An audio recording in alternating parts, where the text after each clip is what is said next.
Hi children, how are you all? Welcome in our SS lecture, and we have chapter the Mauryan Empire. In our previous video and previous lecture, we have seen that how that Chandragupta Maurya and his son Bindusara Asoka, how they increased that Mauryan Empire. Most of that Chandragupta Maurya he increased his great empire with the help of his great minister Chanakya, and after Chandragupta Maurya his son Bindusara increased his vast empire. Then Asoka, the great king, he also increased vast empire well and maintained that whole kingdom very well. Okay, now we'll see about that Kaling War. The Kaling War was there. Asoka, the great king, was the strongest king, and he had huge army and vast empire. So that Kalinga war happened. The war of Kalinga was very important war in the life of the king Asoka.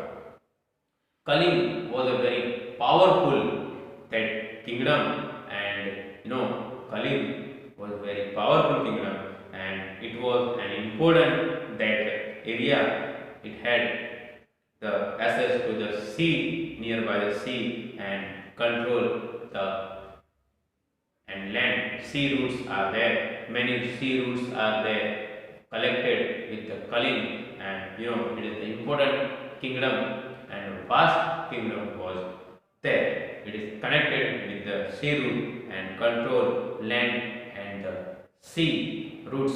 It is connected to the South India with the Kaling. In about 260 BC, that Asoka attacked on Kaling, and there was a great battle in Kaling means armies, and that it was an important that battle that Kalinga and successfully bringing the Asoka.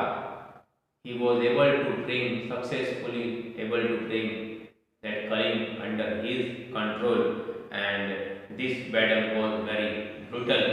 You can say it changed the whole life of the king Asoka. His heart melted after this battle. In short, he left the war. We can see that after the battle of Kaling, Asoka observed that the battlefield. He has seen lot of dead that soldiers, and to see that his heart melt, and he left the war and started following that religions, or started following religious life. So in short, the war of Kaling was there. It was very important. It changed the whole life of the king Asoka. We can say that Asoka, he was very much disturbed by this war, and he gave the violence, means gave the war, and he became devotee and the followers of Buddhism. He spread this Buddhist religion in all over that India. Then you see Asoka's that Dhamma. You know that Asoka, his life totally changed after the Kalinga war, and that he was the follower of Buddhism, and he was deeply inspired by the Buddha principles, and he had rejected that other religions. I mean, he was respected other religions, and people were free to follow any religion in his kingdom, but people have to give respect to all religions. They can't reject any religions. He did not reject any religion, but they have to give respect to all religion. They can follow whatever religion they like. So Asoka sent that scholars in India, not only India but in other countries like Sri Lanka, Tibet, China, Nepal, Bhutan, and spread that all Buddha religion in other countries also. He also sent his son Mahendra and his daughter that Sanghamitra to Sri Lanka to spread that Buddha religions, and he set up his empire, means that stupas, viharas for the Buddha monks. He built lot of that viharas for the Buddhist monks and nuns. He also conveyed that Buddhist council at Pataliputra.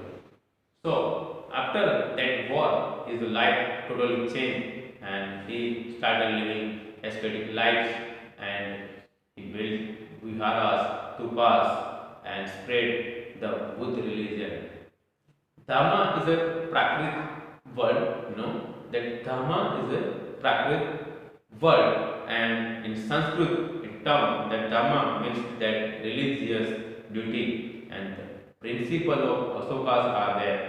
They are called that dramas, and preach the right faith and of life and conduct. So he gave up that violence, and it did not involve worship of any god and performance of sacrifice. In Asoka's Dhamma, that is not there that any sacrifice of God, and means not that religious custom and any performance or sacrifice to God was not there. So the Asoka's Dhamma were there. People should live in peace and harmony. People will live in peace and harmony. They should respect all religions. They are free to follow any religion. They should respect that all kind of religions, and they should respect, obey that rules, and they should respect all the elders, their elders. People should respect their elders, and they should follow ahimsa, means non-violence. People will follow non-violence and ahimsa. They should speak truth.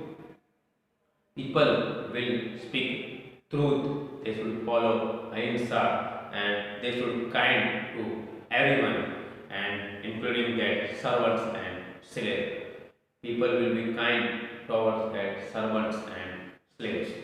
So Asoka, that king, he wanted people to understand and follow his that Dhamma, and they should follow their Dhamma, and that he appointed some special officers called the Dhamma Mahamantri to spread that religion, and who were responsible for spreading that message of Dhamma to the common people.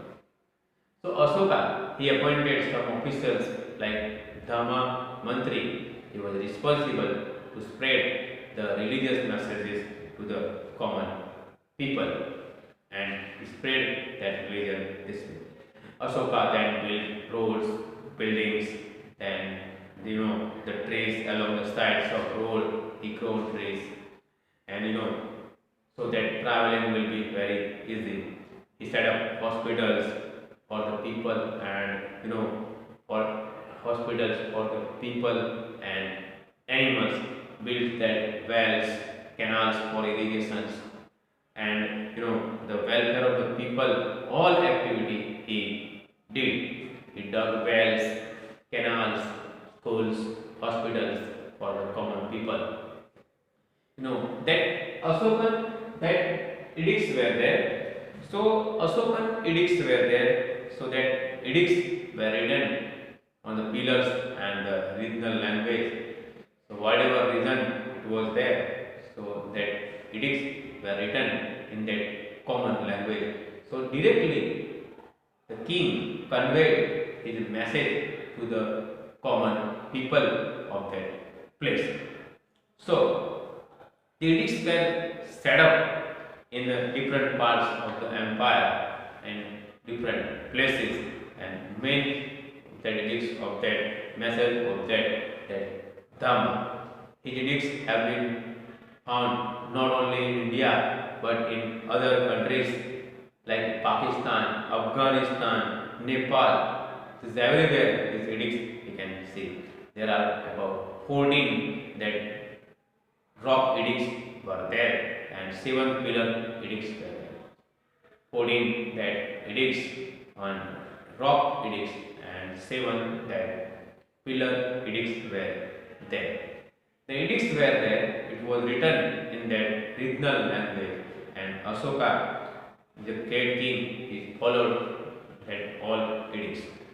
So, most of the Ashokan edicts were there.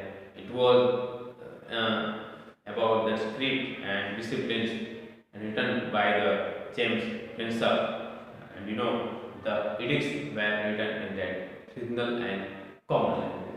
Next is revenue collection. The edicts were written in that languages and understand by the common people. Then the collection of that revenue was there. That was the great that part of that kingdom. We got a lot of information about the Mauryan Empire from that Arthashastra of that Chanakya. And in Chanakya, the administration work is given. In administration work, that revenue collection system was given.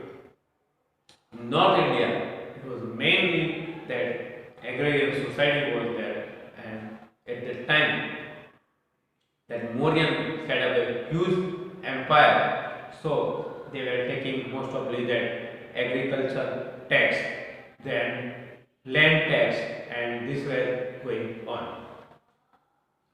The most of the revenue you can see they were collecting from the agriculture and land. In Ashokan inscription it is written that taxes like Bali, Baga, it was there. Baga was there, it could be the 1/4 of the product or 1/6 of the products. Tax were there collected by the officials and from farmers, cultivators, traders and craftsmen, they were paying taxes. The resources of that collection, they were collecting taxes, and that area they were using these all taxes to maintain the army, for the salary of the soldiers. Some taxes they were using for the welfare of the people and for the public work. Most of the taxes they were using for the public work and for the welfare of the people. They build roads, canals, irrigation facilities, hospitals for that humans and for animals, and some schools, viharas, they all built. Some of what tax was used for payment of that officers and maintaining the army, and the Mauryan had a large huge standing army, that horse army, elephant army, and this was that set up that great empire, and it is given that duty of the soldiers, that soldiers are given that duty, and the taxes were paying in the form of money, and the most of the revenue it was used behind the soldiers and for the that soldiers, and that most of the revenue they were using for soldiers. It had great standing army, horse army and elephant army. So most of the revenue they were using for the soldiers, for the that army, and some for the payment and some for the that welfare of the people. The Mauryan administration was there. The king was the supreme power, and the king was at the center of the administration. He was guided by the different kind of that mantris, and that position of the king was the center position, we can say that. However, he was expected, to the concerned ministers were there. They were helping him in different that matters. And the size of the empire and minister, it depend on the size of that require the size of that kingdom and size of revenue. It depend on the size of the kingdom.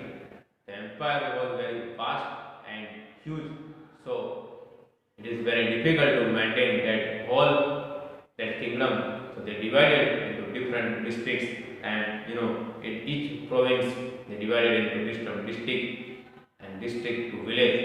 The village level, that village headmen collect taxes at work, and they were directly responsible to the tax collection officers. There were many departments in the kingdom.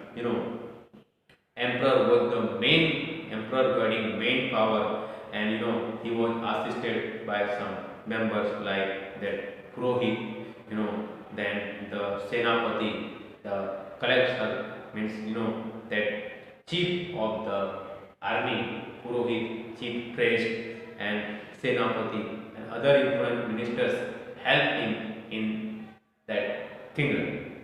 So many departments were there during that time, and they all were responsible to the king, but the supreme authority was there in the hands of king. A group of villages was there. It was the smallest unit, and villages were there. They were responsible to pay taxes. Occupations. Most of the people, their primary occupation was there. That is farming, agriculture was there. Many people were employed. Means in the army. Some people were there. They worked as government officers, and some people were there doing farming occupation like traders, that herders, craftsmen, ironsmith, and many activities they were doing. Both internal and external trades flourished in all over the empire, like Taxila, Ujjain, and Broj that was there. So these all trade flourished in other countries like Sri Lanka, Rome, Egypt, and everywhere. Mauryan art and that architecture. So during the Mauryan period, there was a lot of that buildings built in the Mauryan time. Like Patliputra is the only that city for it has many monuments and made up with the great architectural style. Ashokan edicts, Dhamma, Ashokan pillars were there. That pillars of Sarnath, it has symbol that the four lions in different directions. It is the national anthem of that India, and the Ashok Chakra is mentioned in that. In four directions, four lions were there, and it of Chakra was there, and that was called the Ashok Chakra. In Indian flag, it is there, the Ashok Chakra. The Sarnath lion symbol is the national that emblem of that India, and it is accepted by the Indian government. Animals such as elephants, bull, lion, and horse is given in there. Ashokan pillars where it is divided into two parts, the shaft lower part and the capital of the top of the pillar. Decline of the Mauryan Empire. Ashoka died in 232 BC, and after his death the empire began to decline. After his kings were not able to control his vast empire, the successors were there, they have one weak, and they were not able to control his vast empire. The income behind the revenue and collection were happened less, and it was very difficult to maintain that huge empire, and that the successors were weak and the administration was not powerful, and trade and commerce that closed down, a collection of taxes was there, it was less, and it was very difficult to maintain huge army with less than taxes. And in 185, the last ruler of the Mauryan, Brihadrata, was killed by the Vashyamitra, and it was the decline of that Mauryan empire. So this way that great Mauryan empire declined. I hope you understand this well. Okay, thank you children. Bye.